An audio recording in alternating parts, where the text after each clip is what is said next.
In the 1970s, as air travel continued to become a more widespread option for the mass market, the rapidly changing face of this transportation mode, together with wider economics, meant that the pre-established slant in favour of legacy carriers could not be sustained, thus resulting in the move to deregulate the airline industry.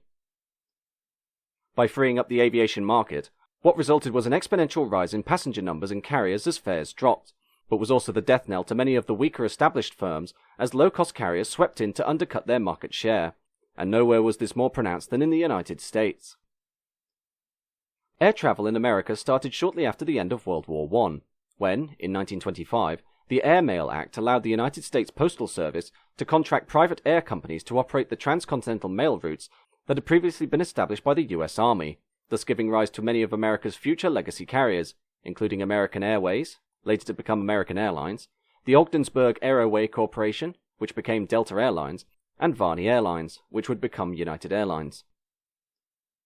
The early surge in airlines during the 1920s was due largely to the American aviation industry being non-regulated, and thus carriers could be founded by either groups of pilots or businessmen as long as they had the capital to support their ventures.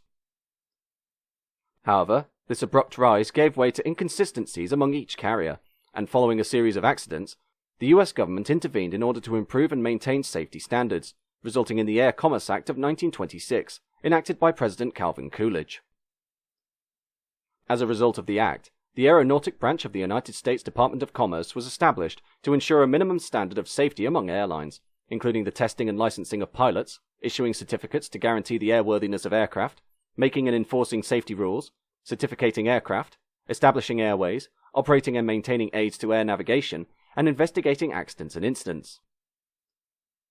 The Aeronautic Branch would later evolve into the Bureau of Air Commerce, or BAC, while in 1930, under the Hoover administration, the Airmail Act was introduced in order to help save American carriers from destruction in the wake of the 1929 Wall Street crash, when a subsequent downturn in passenger and mail numbers meant these firms were losing substantial amounts of money.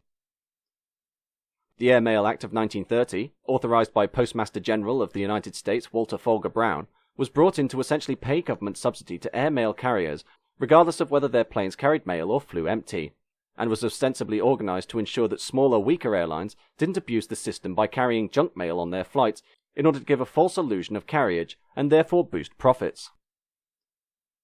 This act, however, was also subject to abuse when, following a congressional investigation in 1934 by the newly elected Roosevelt administration, it was found that Walter Folger Brown had met with airline executives in order to divide up the airmail routes among themselves, thus preventing smaller carriers from bidding. Conversely, though, as airlines were to be paid regardless of whether they flew a full load of mail or an empty plane, most carriers chose to introduce passengers onto their airmail routes across the United States, thus opening up the first mainstream air travel corridors. In the wake of what was known as the airmail scandal, airmail contracts with airlines were cancelled, and from 1938, the BAC became the Civil Aeronautics Authority, a new regulatory body that controlled airline fares and determined the routes that air carriers would serve. Under the Roosevelt administration, a new division of the CAA was formed called the Civil Aeronautics Board, or CAB, which was entrusted with safety rulemaking, accident investigation, and economic regulation of airlines, giving rise to the first modern air crash investigation following the Lovettsville air disaster of August 1940. At the time of the CAA's formation, 16 trunk airlines existed in the United States, and each was provided government assistance through protection, subsidy, promotion, and regulation in order to help the industry develop, while also placing a notable slant against the dominant railroad companies by specifically forbidding them to have financial interest in an airline. In its early years, the CAA acted in a similar manner to the earlier Interstate Commerce Commission, or ICC, of 1890, which was authorized to issue certificates to provide air service between specific points and to approve all fares and schedules.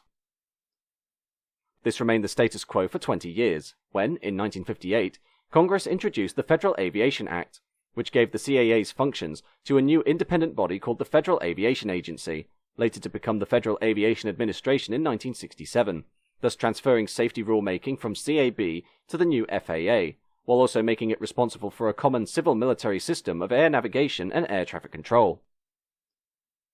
The Act had been drafted in response to the increasing size of airliners during the early 1950s, thus putting even more passengers at risk in the event of a disaster, such as the 1956 Grand Canyon mid-air collision, when a United Airlines Douglas DC-7 struck a Transworld Airlines Lockheed L-1049 Super Constellation over the Grand Canyon National Park, killing a total of 128 passengers and making it the first commercial airline crash to result in more than 100 deaths. The arrival of the act coincided with the launch of the jet age with Boeing's 707 airliner the same year, an aircraft that not only increased speed and comfort for both domestic and international travel, but also helped to bring the concept of flying to the mass market.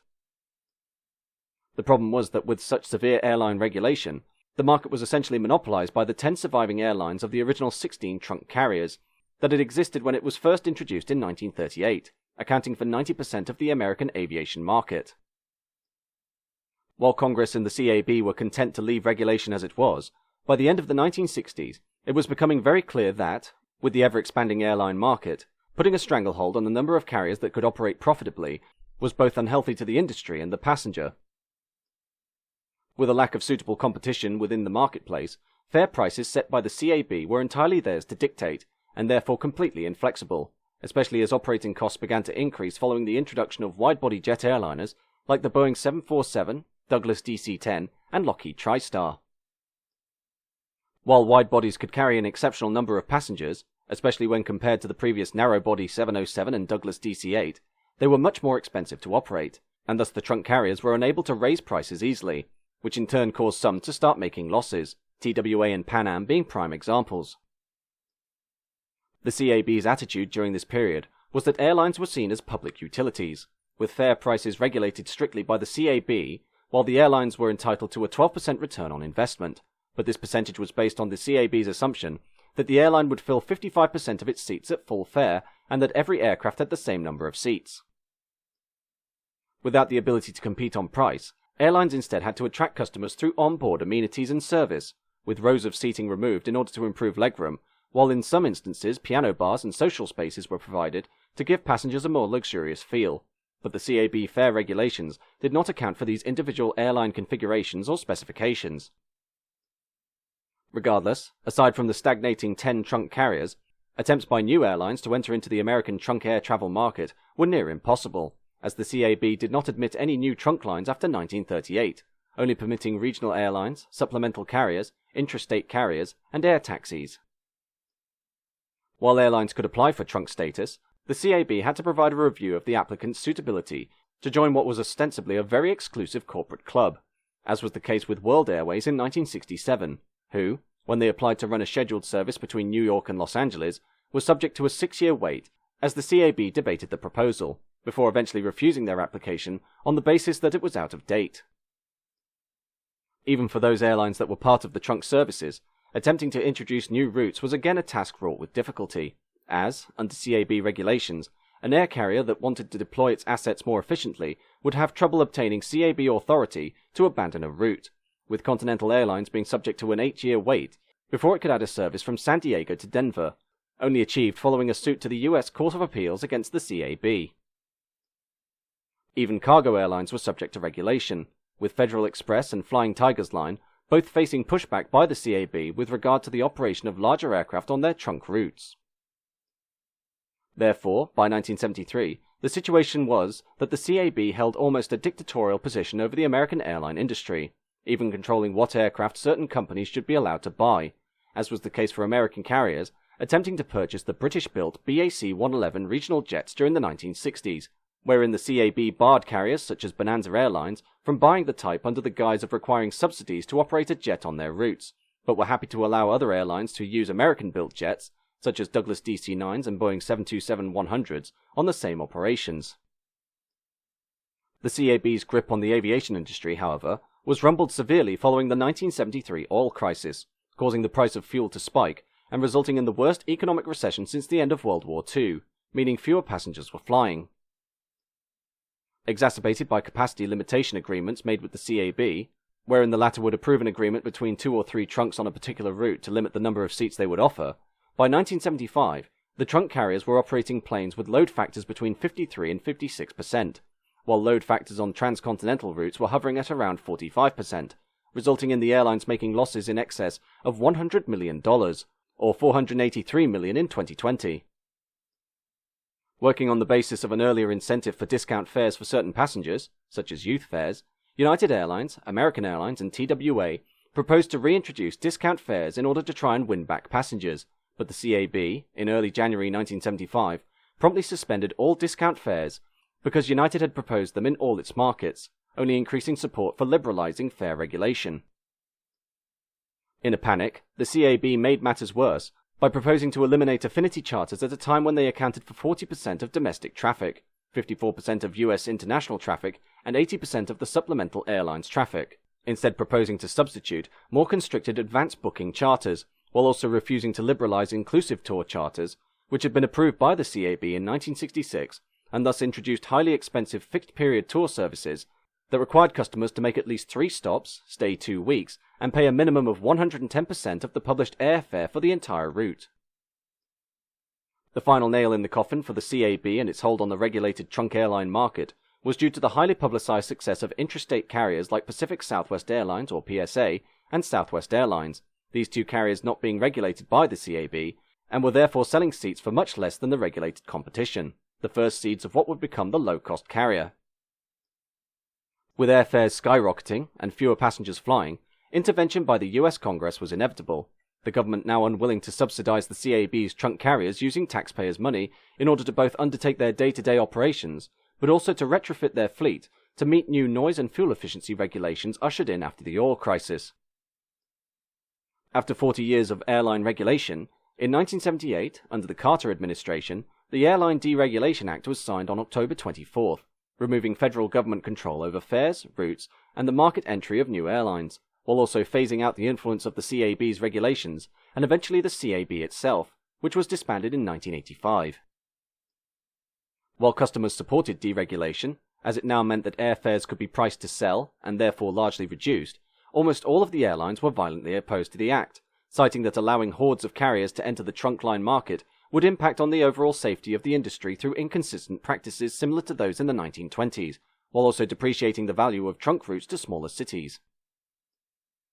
Beyond the airlines themselves, banks and other investors became nervous due to the impending financial shake-up, with the comfortable monopoly of the CAB's regulated trunk carriers now open to free market competition, thus reducing their potential profits, while airline unions feared the arrival of non-unionized carriers over which they had no influence. The resulting fallout was a sink-or-swim bloodbath of legacy carriers now unsupported by the CAB, and startup airlines that had to make an immediate impact in order to reach break-even, the outcome being survival of the fittest. Weaker legacy carriers such as Braniff, Pan Am and Eastern Airlines, which had long been weighed down by loss-making operations, struggled and ultimately collapsed under deregulation, while many new low-cost carriers, including the likes of People Express and Jet America Airlines, would fail to gain a necessary foothold on the market and thus cease operations before the end of the 1980s. Despite protests by the airlines, financiers and unions, the aviation industry in America grew significantly during the 1980s, and for the airlines that failed, many more were founded, allowing for strong competition that would separate the men from the boys when it came to providing the best fares, onboard service, routes and timings. In the decade since deregulation in 1978, the free market approach has largely resulted in consolidation of America's main carriers, both legacy and low cost, with the aviation market crashes following the attacks of 9/11 and the 2008 credit crunch further cutting down the numbers of airlines left in operation, but in so doing leaving the survivors in a stronger position. Today, the American airline market comprises 5 mainline legacy carriers: American Airlines, Delta Airlines, United Airlines, Alaska Airlines, and Hawaiian Airlines, and 6 mainline low-cost carriers: Allegiant Air, Frontier, JetBlue, Southwest, Spirit Airlines, and Sun Country Airlines, while all other carriers are comprised of regional, cargo, charter, and air taxi operators, many of which are either affiliated or franchisees of the mainline carriers. Prior to the outbreak of 2020, the American aviation market was far stronger for deregulation than it had been before, as the free market model better suited the geographical and social needs of US travel demand. While the CAB's regulations allowed the trunk carriers of the 1960s and 70s an essential monopoly on the primary air corridors across the United States, what the regulations gifted they also took away, with most of the trunk airlines operating at a substantial loss that was only covered by the taxpayer, meaning both carriers and passengers suffered through inflexible fares and routes that were near impossible to either introduce, abandon, or amend.